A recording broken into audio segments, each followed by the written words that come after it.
Di tanah Jawa, pada masa kejayaan Majapahit, hiduplah seorang bangsawan muda bernama Raden Masaid, putra Tumenggung Wilatikta dari Tuban.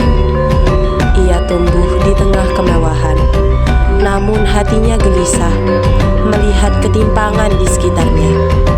Inilah kisahnya, dari kegelapan menuju cahaya, dari seorang perampok menjadi seorang wali. Sunan Kalijaga. Di istana Tuban, Raden Masaid berdiri di hadapan ayah dan ibunya.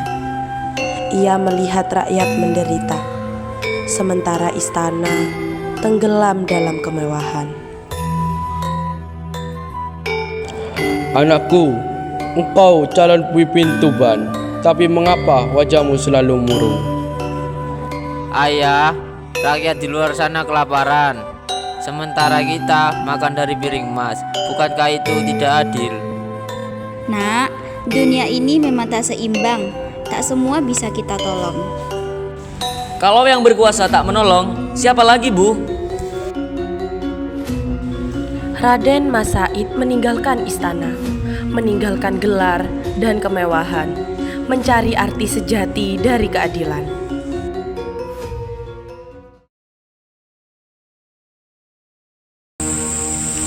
Dalam pengembaraannya, Raden Masaid bergaul dengan rakyat kecil. Namun kekecewaannya pada penguasa membuatnya memilih jalan yang kelam. Ia merampok harta orang kaya untuk dibagikan kepada rakyat miskin. Di tengah perjalanan, mereka membicarakan rencana yang jahat. Kafilah pedagang kaya lewat malam. Kita rampas bagi ke rakyat miskin. Benar, itu adil. Harta orang tamak tak berguna. Keadilan atau hanya keserakahan dengan wajah baru? Keadilan tak bisa ditegakkan dengan kezaliman anak muda. Hah? Siapa engkau? Aku Sunan Bonang.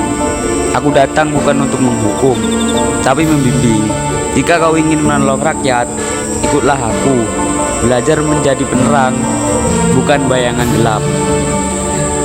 Banyak omong. Masaid menjatuhkan pedang dan berlutut. Sejak saat itu, Raden Masaid meninggalkan pedang dan dendam. Ia mengikuti Sunan Bonang untuk belajar tentang cahaya, cinta, dan kesabaran.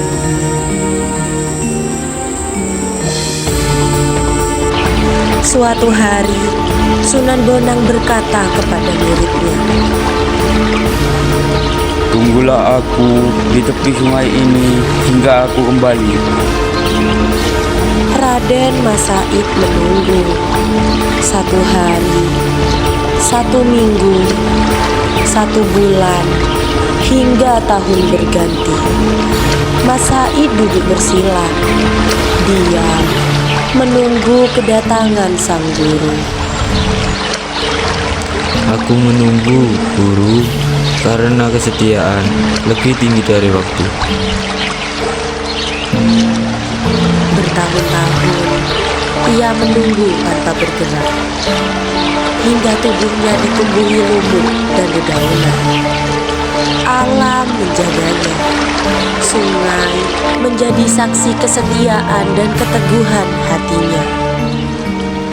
Dari situlah ia dikenal sebagai Sunan Kalijaga, sang penjaga kali dan penjaga hati. Raden Masaid, bangunlah. Engkau telah menang atas dirimu sendiri.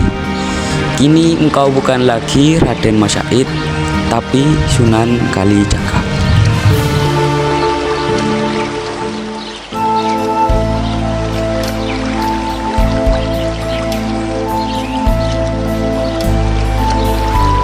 Setelah bertemu kembali dengan gurunya, Sunan Kalijaga mulai berdakwah dengan cara yang lembut. Ia membantu rakyat miskin dan mengajarkan Islam dengan budaya dan cinta.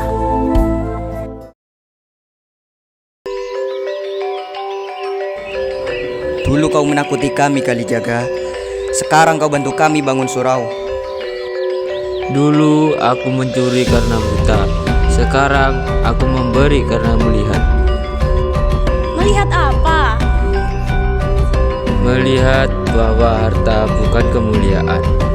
Hati yang bersih itulah kekayaan sejati. Tak semua menerima ajaran Kalijaga dengan mudah. Seorang pedagang kaya yang tamak menertawakannya.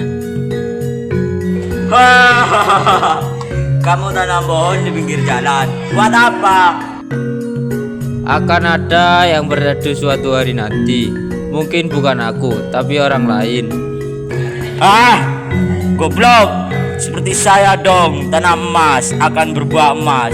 Bukan seperti kalian tanam pohon, berbuah apa? Aku.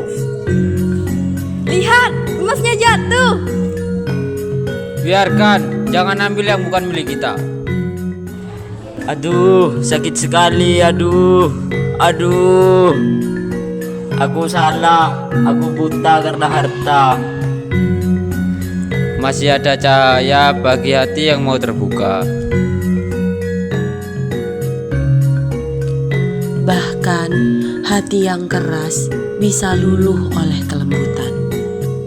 Dakwah Sunan Kalijaga bukan dengan marah, tapi dengan cinta dan tauladan.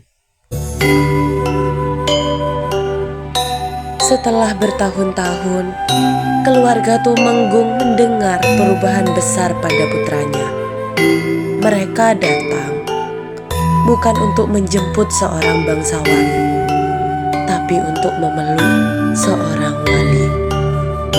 Mas Syahid, kini engkau bukan lagi perampok, tapi penjaga nurani. Mulai hari ini, engkau dikenal sebagai Sunan Kalijaga. Anakku, dulu aku kecewa karena kau pergi meninggalkan istana. Kupikir engkau tersesat, tapi kini aku sadar kau justru menemukan jalan pulang, jalan menuju Tuhan. Kami tak lagi punya kemewahan, tapi kami punya kebanggaan. Seorang anak yang menjaga kali, menjaga hati. Aku bangga kepadamu, Raden Mas Said. Atau seharusnya aku sebut Sunan Kalijaga. Dari istana menuju hutan, dari kegelapan menuju cahaya. Sunan Kalijaga mengajarkan bahwa perubahan sejati lahir dari hati yang tulus. Bukan pedang yang menaklukkan dunia, tapi kasih, ilmu, dan kesabaran. Inilah jejak Wali Songo. Inilah kisah Sunan Kalijaga, penjaga sungai, penjaga hati.